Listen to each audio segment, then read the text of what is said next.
Já para pra pensar que muitas vezes você comparando características suas e dos seus pais, você se pega pensando, uai, por que a cor dos meus olhos, a cor da minha pele, o jeito do meu cabelo é diferente do meu pai e da minha mãe? Será que eu posso, por exemplo, ser um filho adotivo? Ou, né, por que eu pareço mais com meu tio, com meu avô, com a minha tia, com a minha irmã, do que com meu pai e com a minha mãe? Então, todas essas são características que sim, a gente puxa dos pais, porque tem implicação genética em cima disso aí.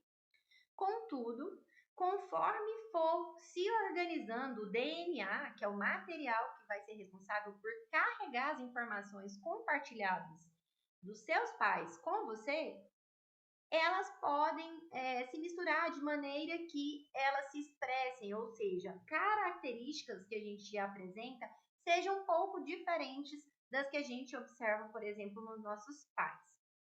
No vídeo de agora, você vai poder aprender conceitos importantes sobre essas características do DNA, associando com uma outra característica que a gente compara não com o pai e com a mãe, mas sim com outras etnias, outras raças.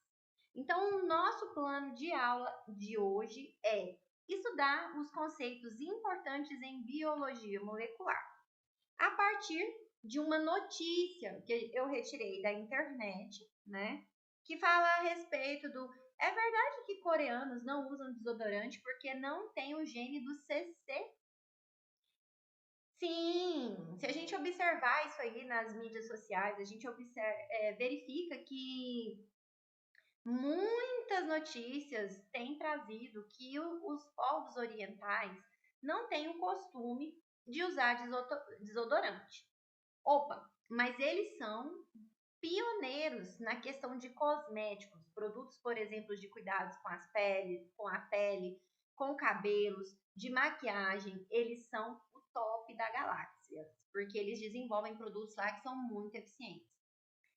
Como assim o pessoal não usa desodorante? Então, peguei aqui para vocês um artigo científico, porque apesar da gente observar essas notícias em mídias sociais, em blogs, em sites que não são científicos, o interessante mesmo é a gente trazer, vincular a informação com pesquisa, com o que foi calculado, investigado e trazido aqui para vocês em cima de dados estatísticos. Então, trouxe para vocês aqui um artigo científico que fala a respeito da funcionalidade do alelo ABCC11, que ele está relacionado com a formação do odor axilar. É um artigo muito bom. Vou deixar na descrição o link para quem quiser acessar e ler ele. E ele com certeza vai ajudar a gente a esclarecer essa informação. Por que que, por exemplo, nós brasileiros utilizamos o desodorante enquanto o pessoal de lá parece que não precisa utilizar? Então, em cima desse artigo, acabou que eu elenquei 5 perguntas para poder explicar para vocês a respeito desse processo, certo? Primeiro deles, eu trouxe esse nome difícil aqui para vocês, falando a respeito desse gene, que é o gene ABCC11. E ele está relacionado, sim, com a formação do odor axilar humano. Mas de que forma esse processo ele se daria? Então, o que a gente observa? Lá na região anatômica da axila, né, conhecida aí como sovaco ou subaco, nós temos algumas bactérias que fazem parte da microbiota natural do nosso corpo, que a gente pode chamar de microbioma também. E essas bactérias, elas vão estar ali ajudando a produzir esse odor, né, característico da axila, que vai acabar aí muitas vezes não sendo muito agradável, né? Uma delas, muito comum, é o Staphylococcus hominis. Staphylococcus hominis é uma bactéria que vai estar presente lá na axila e ela vai sim poder participar do processo de formação do cheiro aí da axila, que a gente não acha nada cheiroso, na verdade. Mas antes de explicar, né, como que é esse processo, como que essa bactéria vai poder fazer essa participação, porque a gente vê aí muitos comentários preconceituosos falando que, fulano de tal fede, né? Não, gente, tem um processo fisiológico envolvido nisso aí. E essas bactérias vão ser grandes responsáveis por esse odor que é gerado, tá bom? Então vamos observar aqui essa imagem. Na imagem, a gente observa aqui, ó, uma estratificação da pele. Então, a gente observa que depois da superfície da pele, a gente vê os pelos, né? A epiderme é aquela camada mais externa da pele. Depois a gente vai ter uma camada intermediária, que a gente chama de derme. Lá vai estar já aparecendo ali, né, uma parte, por exemplo, do folículo capilar. É a parte onde a gente tem irrigação de sangue, presença de nervos, é o que dá sensibilidade para a gente, por exemplo, na pele. E lá mais profundamente nós vamos ter a hipoderme, que é onde a gente observa, por exemplo, algumas células ali da gordura, né? Os tecidos adiposos, por exemplo. Ó, os adipócitos aqui, por exemplo, representados em amarelo. Acontece que entre a derme e a hipoderme, a gente pode observar também algumas glândulas apócrinas. Essas glândulas apócrinas vão ser responsáveis por secretar substâncias. E essas substâncias vão incluir o suor, porque elas são glândulas sudoríparas, elas geram suor. Quando elas liberam esse suor, o que acontece? Esse suor vai sair através de um ducto apócrino e ser lançado aqui, ó, na superfície do nosso corpo, sendo importante meio da gente controlar a temperatura corporal. Por exemplo, quando está muito quente, você transpira mais, você sua mais. Por quê? Sua glândula sudorípara está te ajudando a controlar a temperatura do corpo, no sentido de eliminar aquele excesso de calor e você, por exemplo, não morrer de calor, né? Vamos dizer de uma forma bem simples. Acontece que nesse lugar aqui, ó, onde esse líquido, né, o suor, ele é lançado, a gente observa a presença de algumas bactérias, o Staphylococcus hominis e outras espécies desse gênero Staphylococcus. Mas a gente observa também o gênero Corynebacterium, Propionibacterium, que são todos presentes lá na região das axilas. E aí, essas glândulas apócrinas, ao liberar diferentes compostos, um deles, por exemplo, é representado nessa imagem aqui em B, é a cisteína glicina 3-metil-3-sulfonilhexan-1-mol, que é um tioácido, né, um tioálcool, desculpa, que quando é exposto a uma dessas bactérias, principalmente o Staphylococcus hominis, ele vai converter essa substância em um outro composto, que é o 3-metil-3-sulfonilhexan-1-mol. E esse componente aqui, vai ser basicamente o responsável pelo cheiro do corpo, que a gente chama de CC. Uma curiosidade interessante aqui nesse ponto é que o termo CC, ele veio de umas publicações, né, publicidades feitas em cima de desodorantes. E os desodorantes, né, para falar assim, você precisa usar um desodorante que você tá fedendo. Não. Então lá na publicidade falava-se o quê? Você tá com cheiro do seu corpo, então usa esse desodorante aqui para poder diminuir esse cheiro, esse odor. E aí o pessoal acabou abreviando o cheiro do corpo para CC. E hoje em dia, né, claro que não é bem aceito, nós temos uma infinidade de perfumes aí para nos deixar cheirosos, mas é importante a gente lembrar que na evolução humana, esse aspecto, né, esse cheiro axilar, ele era tratado como feromônio, importante, né, nas questões de acasalamento, interação social, dos seres humanos aí a longo prazo, né, lá nos tempos primitivos. Então, basicamente, o que a gente observa? Esse gene, o ABCC11, é um gene que ele vai estar relacionado com a secreção desses componentes na região da axila para serem utilizados pelas bactérias. Nesse momento aqui, é importante a gente lembrar também que é um gene que possui outras funções no seu corpo. Por exemplo, eles estão associados com a questão da eliminação de cera de ouvido, seca, molhada, amarela, marrom. Inclusive, tem um teste que o pessoal faz com a cera de ouvido para saber se a pessoa tem CC ou não, tá? Conto isso para vocês depois. Então, o gene ABCC11 ele vai codificar a proteína que libera essas substâncias, que vão ser usadas pelas bactérias que estão presentes lá na região da axila. O metabolismo dessas bactérias vai produzir ácidos, substâncias voláteis, tioalcoóis, que vão ser responsáveis pelo mau odor, né? E nesse sentido, a gente precisa entender, poxa vida, mas se isso está presente lá no DNA, por que algumas pessoas possuem isso e outras pessoas não possuem? Então, a gente verifica que qual que é a relação entre o DNA e o gene? A função do DNA é armazenar informações para a produção de proteínas, RNA e duplicação do DNA na divisão celular.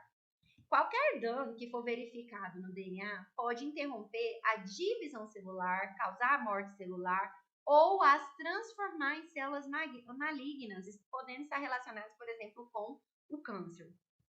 O DNA nada mais é do que uma sequência de nucleotídeos com toda a informação genética de um ser vivo.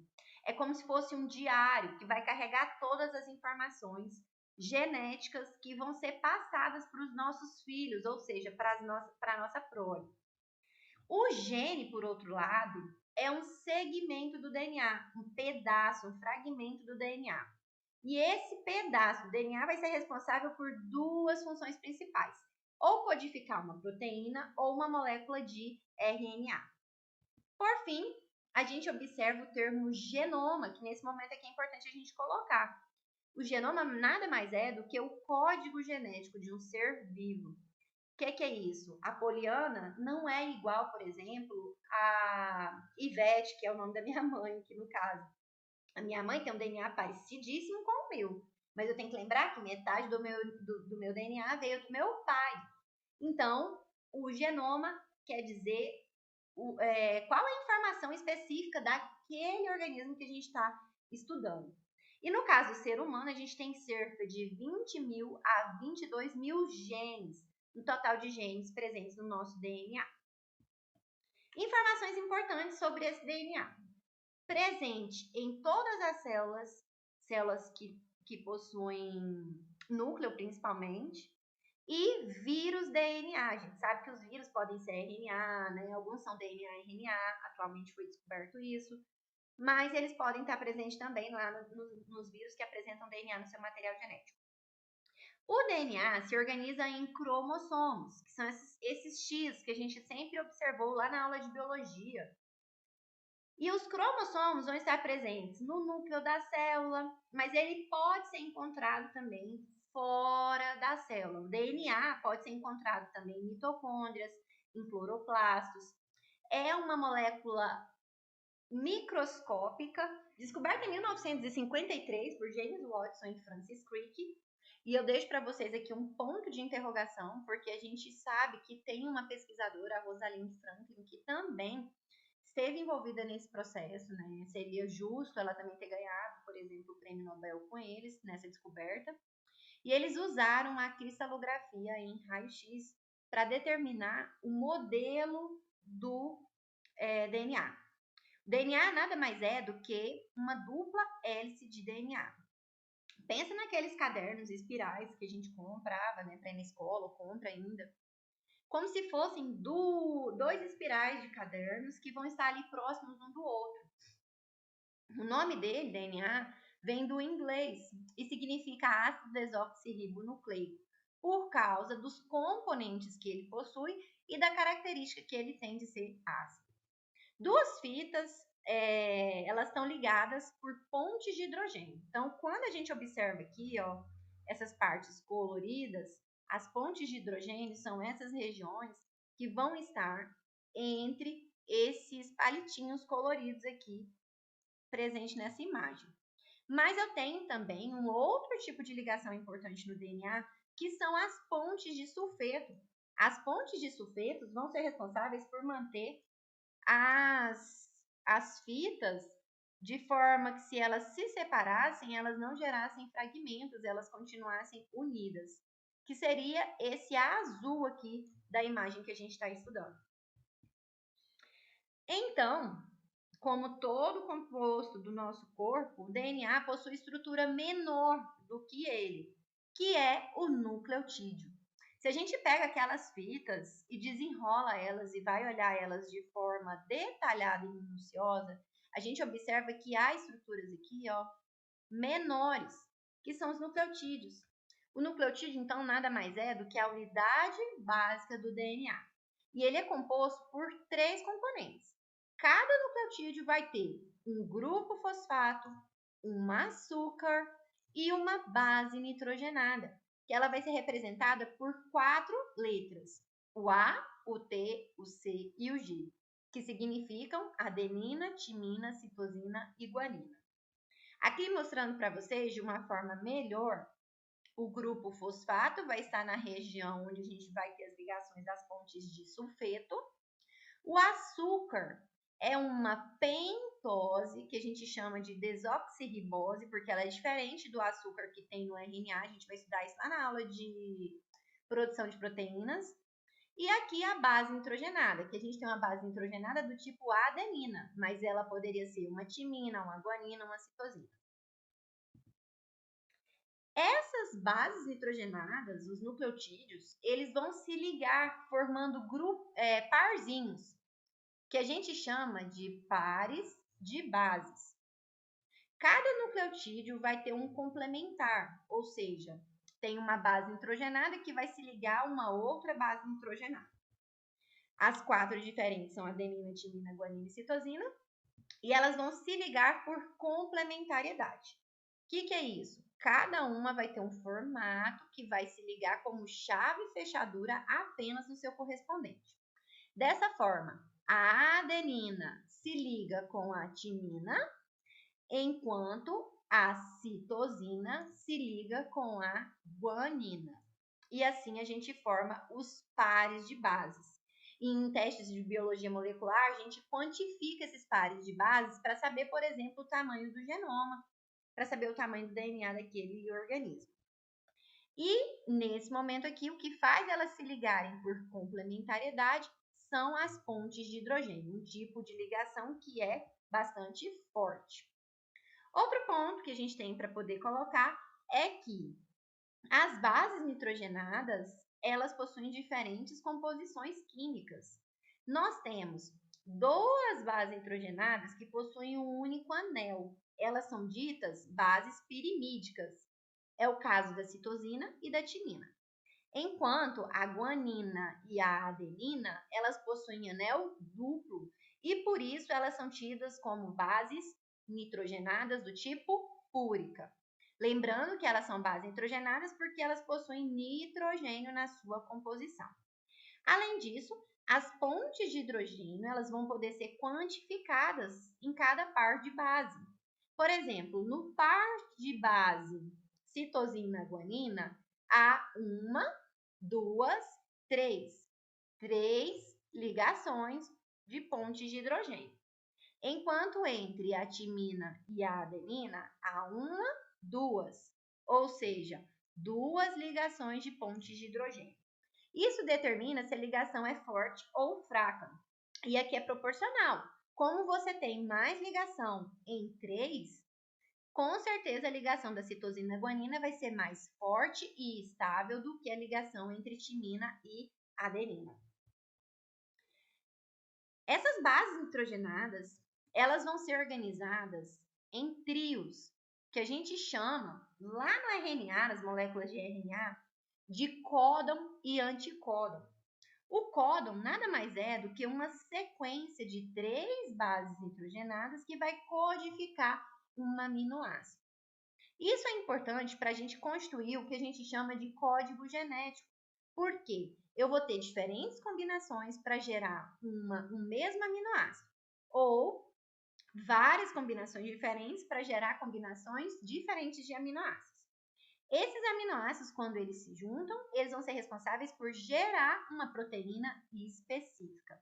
Não é para agora, mas a gente já está adiantando aqui para vocês um pouquinho de informação e conceito. Aqui para mostrar para vocês que o código genético a gente vem da combinação. Então, temos um primeiro nucleotídeo, um segundo nucleotídeo e um terceiro nucleotídeo. Conforme eles forem se organizando, por exemplo, ó, a ligação entre UUA ou UUG vai gerar um aminoácido do tipo leucina. O UCU gera serotonina.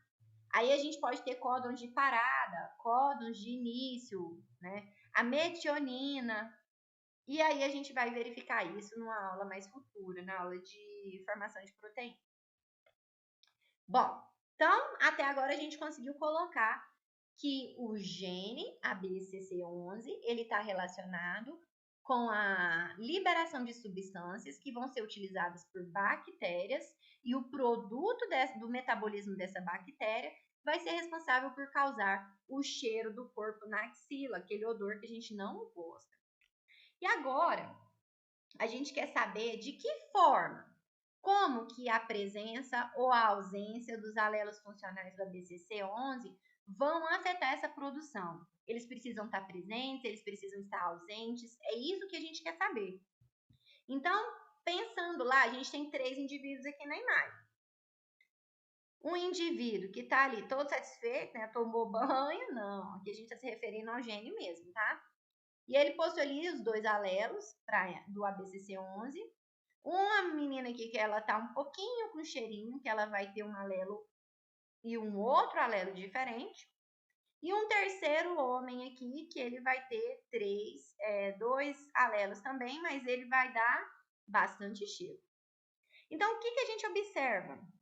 O cheiro do corpo, né, o CC, ele vai acontecer se a pessoa tiver a presença de guanina nos seus alelos. O indivíduo que for GG ou que for GA, ele vai tender a apresentar esse cheiro. Por outro lado, a pessoa que apresentar 2 alelos As vai tender a não ter o CC, certo?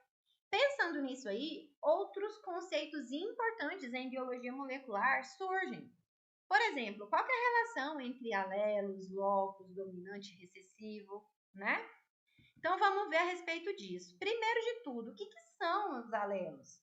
Alelos são formas alternativas de um gene que se encontram na mesma posição em um mesmo cromossomo no corpo humano. Por exemplo, aqui a gente pegou os 2 cromossomos, que nós vamos entender agora, e qual é o cromossomo aqui relacionado com o mau odor na axila, certo? E aí, por que eu tenho 2? Porque um alelo tem que vir do pai e o outro tem que vir da mãe, certo? E essas características aqui todas que a gente expressar, não só para o gene da axila, mas também para a cor dos olhos, cor do cabelo, aspecto do cabelo, cor da pele, se você dobra a língua, se você não dobra, se você consegue encostar a língua no queixo, se você não consegue. Elas vão constituir a nível de DNA o que a gente chama de genótipo.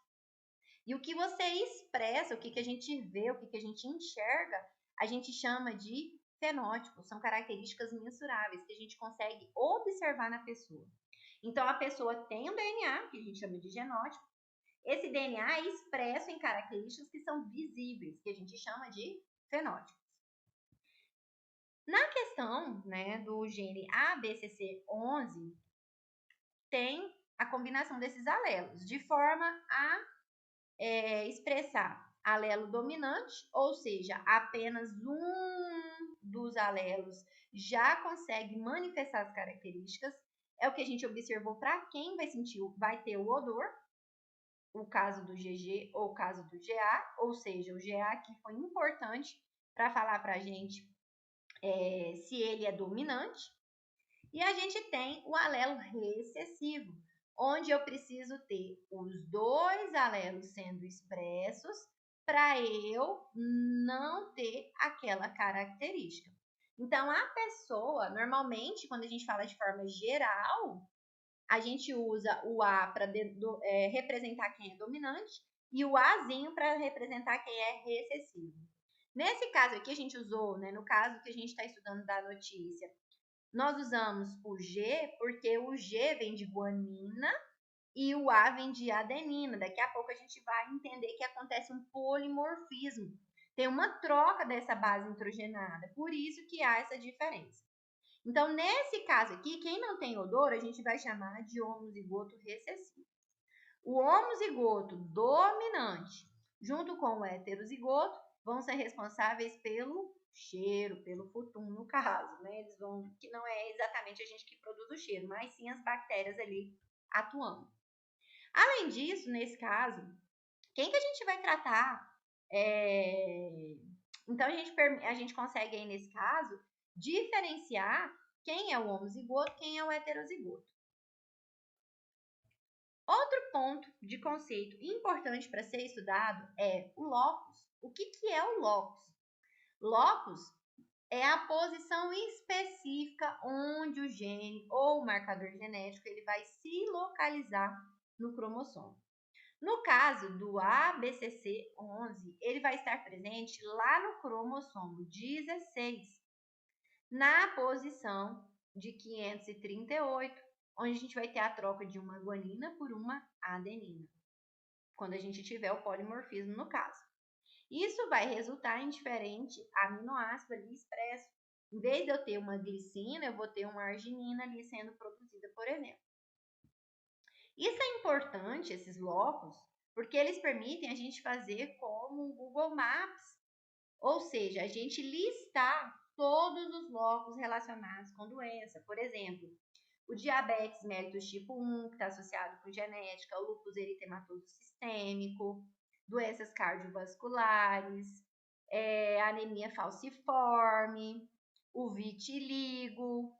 Então, a gente consegue mapear, fazer um mapa genético e saber se a pessoa possui locos ali, ó, porções, genes, alelos que estão vinculados a doenças. E se a pessoa não sabe, ela pode também fazer um mapeamento genético para determinar qual que é, por exemplo, o locus específico que ela está apresentando determinado fenótipo. Esses alelos, né? Então a gente vem daí. Tem o DNA, que é toda informação, o gene, que foi um fragmento, o alelo, que é uma parte do gene ali, que vai ter variação e vai me permitir ter características diferentes. Esse DNA ele precisa ser compactado, porque ele é muito grande, leva muita informação. 22 mil genes é muita coisa. Então a gente organiza ele em cromossomos, são o X da Xuxa. E para ser organizado assim, a gente utiliza o quê? Proteínas, histonas, que elas vão permitir a gente meio que enrolar, como se fosse um novelo de linha, e compactar toda essa informação. Então, aqui só para mostrar para vocês, né? O corpo humano possui nas células somáticas, ou seja, as células que constituem cada tecido, cada órgão, cada sistema anatômico do nosso corpo, com exceção dos gametas, né, o espermatozoide e o ovócito, 23 pares de cromossomos, ou seja, a gente tem 46 cromossomos no total de cada uma das nossas células que são somáticas, que elas estão ali para cumprir função de manter a nossa vida. Destes, lá dentro, a gente observa que nós vamos ter um par de cromossomos sexuais, que vai determinar ali genotipicamente qual que é o sexo da pessoa. XX para mulher, XY para homem. Então, nessa imagem, a gente tem um cariótipo masculino. E a gente tem 22 cromossomos autossômicos, que vão ser denominados cromossomo 1 até cromossomo 22. Qualquer alteração na quantidade, forma, tamanho, vai determinar para a gente aí, pode determinar não só características diferentes que a gente observa, fenotípicas, mas genéticas, que podem gerar, por exemplo, doenças. É o que a gente observa, por exemplo, lá na trissomia 21, na síndrome de Down. E aqui, destacando para vocês, né, o gene ABCC11, que é o que está relacionado com o odor da axila, ele vai estar relacionado lá no cromossomo 16. Quais são as partes de um cromossomo? Para formar o X da Xuxa, ele tem algumas estruturas. Aqui eu vou citar apenas duas, que são bastante importantes, mas você tem que lembrar que existem outras que também fazem importância em diferentes etapas de desenvolvimento do seu corpo. Então, eles fazem uma fusão, os dois cromossomos, numa região que a gente chama de centrômero. O centrômero é a constrição primária que vai dividir o cromossomo em dois braços. Normalmente um braço curto, que é superior, e um braço longo, que é inferior.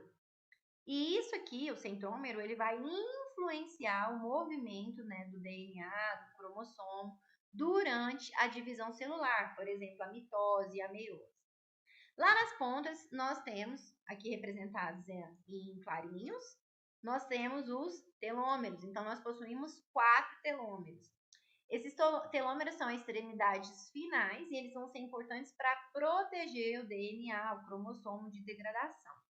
O cromossomo é o DNA em seu estado bastante condensado. Então, a gente vai conseguir ver ele por técnicas, por exemplo, de microscopia óptica comum, durante algumas fases da mitose.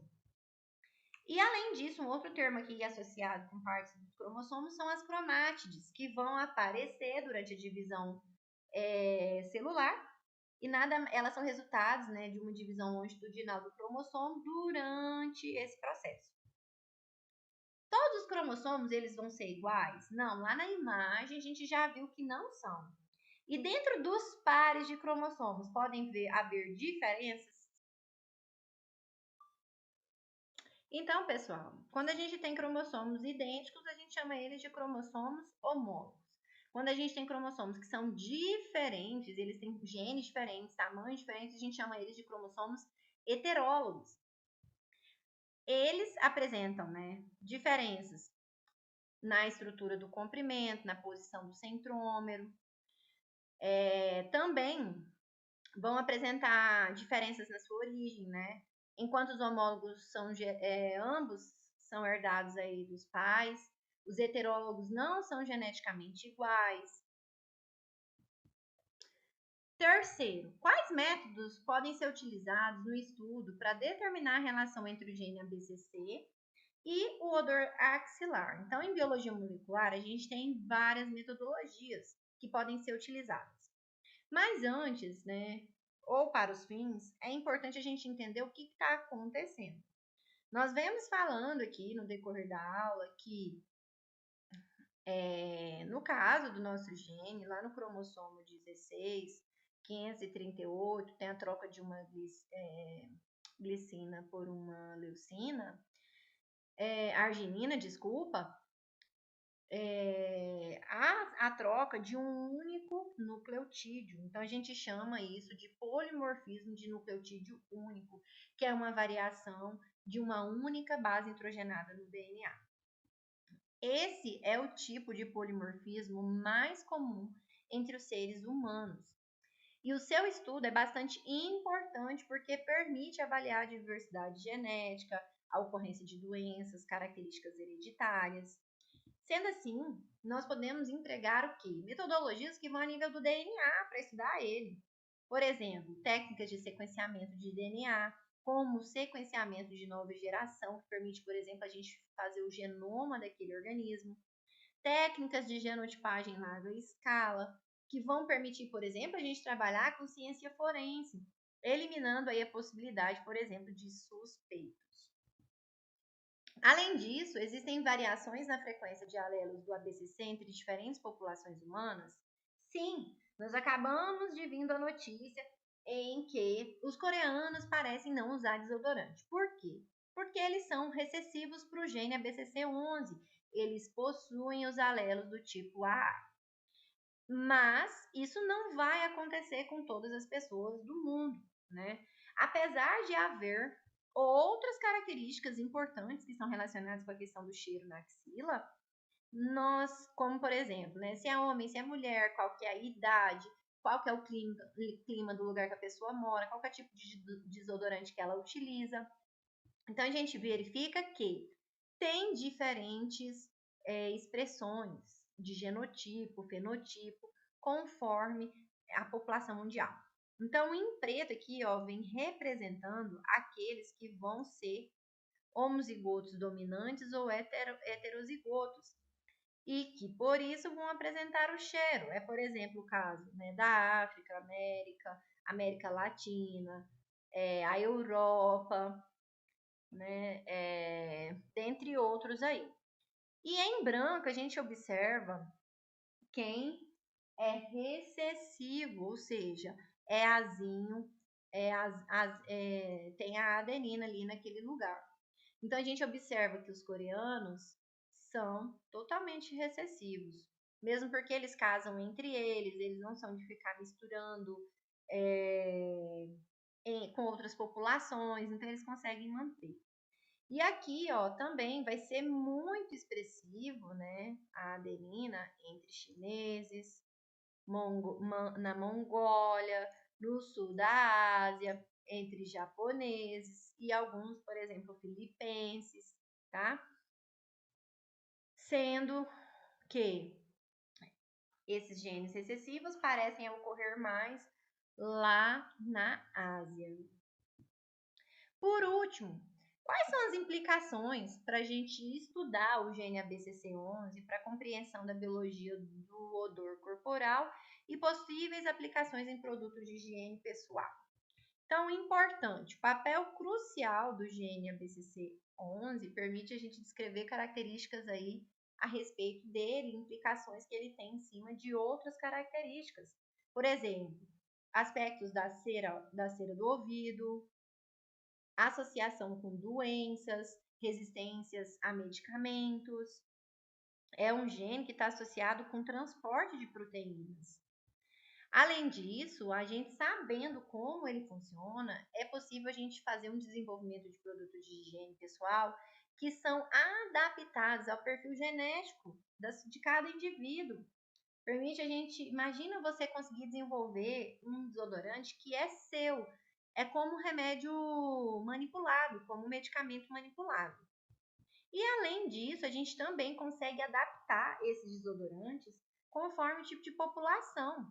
Porque eu vou conseguir fazer gestão do odor corporal pautado nas variações genéticas entre diferentes populações. Então, né, essas são algumas referências que a gente utilizou. Para a próxima aula, a gente está falando de DNA, tivemos a notícia aí da questão do odor na região da axila para poder estudar esses conceitos. E nós vamos estudar como vai acontecer a replicação do DNA. Eu espero que vocês tenham gostado dessa aula. Até mais. Tchau, tchau, tchau.